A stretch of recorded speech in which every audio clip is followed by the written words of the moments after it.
Hi, this is Major League Fishing Pro Todd Walters, and the last couple of tournaments I've been catching some fish on a drop shot. The fish are getting really pressured and throwing a big worm or a big jig. It works for about the first 2-3 weeks when the fish start to move out into their deep summer haunts. So this is the first time first time I've fished this lake in about 12 years, but I know there's some big ones in here. Lately I've been throwing a Robo Worm. This is a 6-inch Morning Dawn. This is a 4/0 owner Sure Shot hook.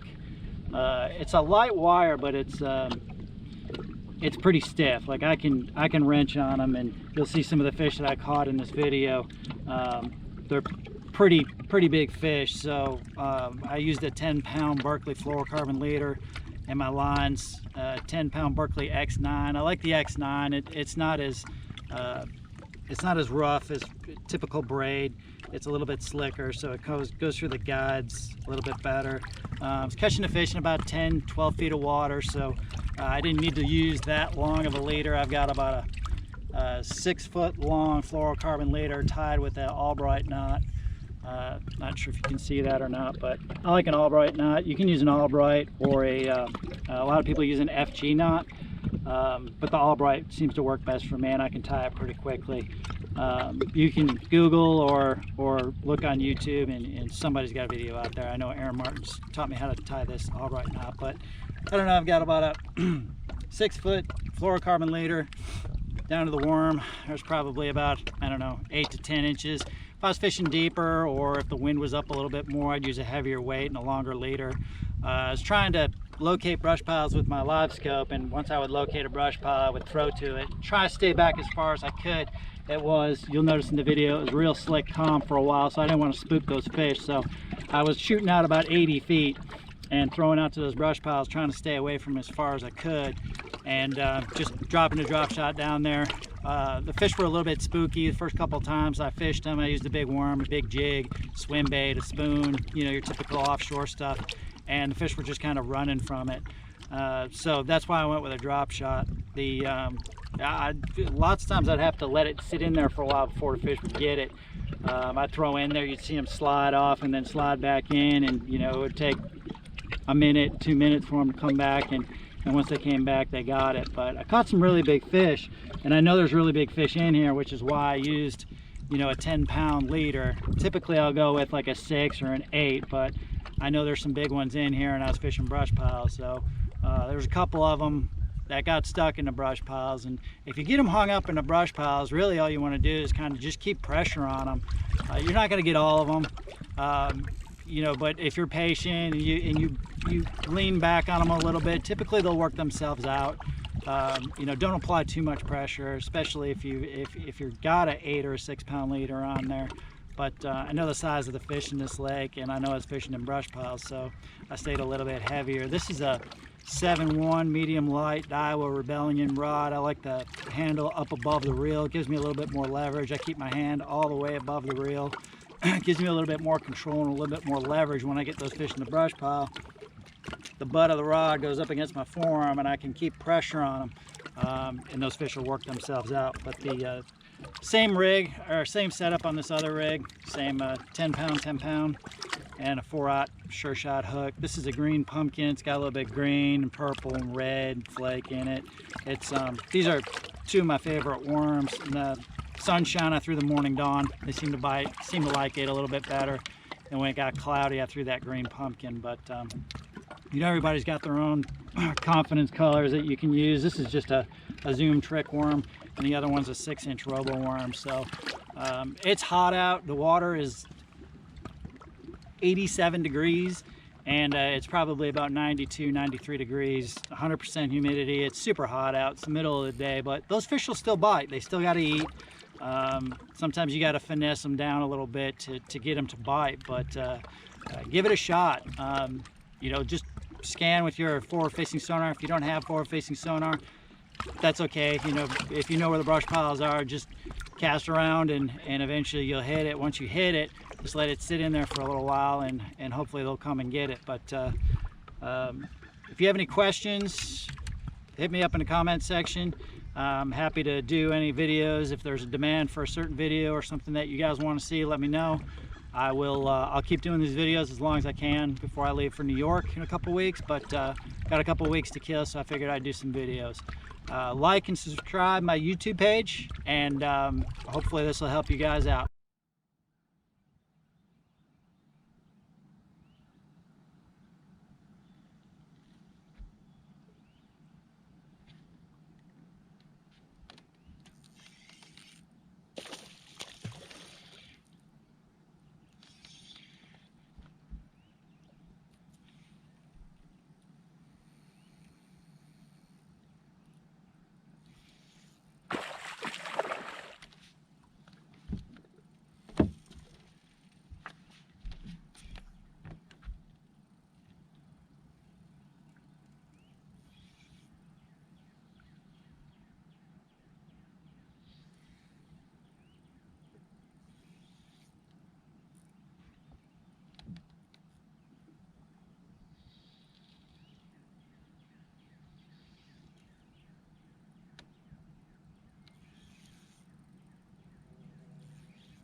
right, I'm gonna show you how to rig up this drop shot. I've disassembled everything, and here's my braided line.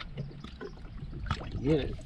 Here's my braided line. This is my 10-pound Berkley X9, and then I've got some 10-pound fluorocarbon, 100% fluorocarbon line. What I'll do is I'll make a loop with the fluorocarbon. You're not doing, that's all you're doing with the fluorocarbon. You're not tying any knots with the fluorocarbon. Everything is going around the fluorocarbon. I think that's so that the line doesn't burn. So make a loop, I don't know, about 2.5 inches or so, and just run your line through that loop. Run your line through the loop and grab it with your finger. So you've got your tag in, come out about 4 inches or so. And what I do is grab the loop and your braided line going towards your rod, and then just start wrapping. And I usually do, it depends on how light my fluorocarbon line is. If it's a lighter line, like a 5 or a 6 pound test, I'll do up to like 25 wraps. This is 10 and 10, so I'm on wrap number 10 here. 11, 12, 13, 14. Just do like 15, and then take the end of the line and put it through that fluorocarbon loop. So all you're doing is you're just wrapping this braided line around that fluorocarbon line. You can see my knot before I cinch it down. My fluorocarbon, I've done nothing to it. I'm just wrapping the braid around it. So just cinch it down just a little bit. You can wet it before you pull it up. Pull it down, pull it tight, and that's what it'll look like. Just cut your tag ends off. You can cut them as close as you want to. That'll go through your guides a lot smoother, and that knot's not gonna go anywhere. You got 15, 16 wraps on that line, so it's not going anywhere. It's not gonna cinch down even just a little bit. So just take your line and snip off the ends, and that's what you're left with. And that's easy to cast. It goes through your guides pretty easily. I always just make sure that it's pretty tight. Sometimes you'll miss a loop or miss a twist, or a twist will get messed up. And I'm not fishing that deep. It's only like 10, 12 feet deep. So I'm 5'10", so this is about 6 feet right here. Just take a little bit extra always and just snip it off. This is a 4-aught Owner Sure Shot hook. It's got a little keeper on it, a little plastic keeper. It's a pretty rigid hook, even though it's super sharp, and you know, it's not a heavy gauge, but it's pretty stiff. You know, I know there's some big fish in this lake, and I'm using a bigger worm, a trick worm, and a morning dawn. Then I just do a Polymar knot.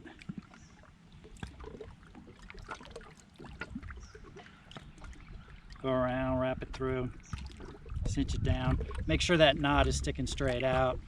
The one thing about Sure Shot hooks, they have that little crease in the back of it where the metal meets the metal, and that can be troublesome sometimes. Then I'll take the tag end where my weight's gonna go, and I'll run it through one more time, and I'll actually pull that knot back through the hook hole, and it'll pop right through, so your hook stands straight up like that.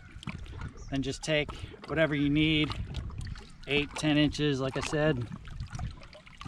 Just go through your drop shot weight. And I always tie it on when I'm fishing brush piles, just because I feel like that little piece of metal, that little clevis, sometimes it'll give a little bit, but get it where you want it. Pull it through the clevis. 2 overhand knots. Cut the end of it off.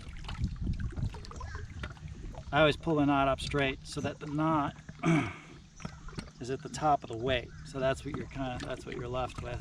And you'll see that hook sit straight up like that. So when you do set the hook, or when a fish grabs the bait, and you pull, that hook is gonna get them right in the top of the mouth every time. This is a 6-inch Morning Dawn Roboworm.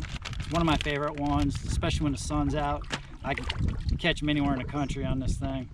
For whatever reason, I don't know why, but they love this stupid little thing. But one thing I will say is you do not want to put too much of that worm on your hook. And the reason why is if you get that worm up on your knot, when you're reeling it in, you get a ton of line twists. So just get that just so the knot's sticking out. Obviously, after you do this a few times. Practice makes perfect. You'll be fine. But and then I just Texas rig it. If I'm fishing open water, I'll use a 1-out drop shot hook, and I'll nose hook my baits, or I'll use a smaller bait. But like I said, I'm fishing brush piles, so I use this. This is my Texas rig. This is years of trial and error has got me to this point, and it works really well for me. Hopefully it'll work well for you. Also, cinch your drag down a little bit. I've noticed when I fish brush piles, a lot of times the fish will grab it and it'll go right into the heaviest part of the brush pile. So just don't jack them when you set the hook. Make sure you got enough drag, and then when you get the fish out and he starts to run, you'll notice a few of these fish they were fighting like crazy, and they were pulling really, really hard. And once I got them out, you'll notice I'll back down on my drag, because once you get them out in open water, they're not going anywhere. You got them. That hook's got them. Your line's got them. They're not going anywhere. So give that a shot. If you have any questions, just put it in the comment section. I'd be more than happy to answer them. Like, subscribe, share, and hopefully this will work for you too.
Broke one off a little while ago. Here's my hook. Here's my other hook, and here's my other weight. He ate it again. I'm just gonna bite it out. Pretty fish. Hungry.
A drop shot only catches little fish.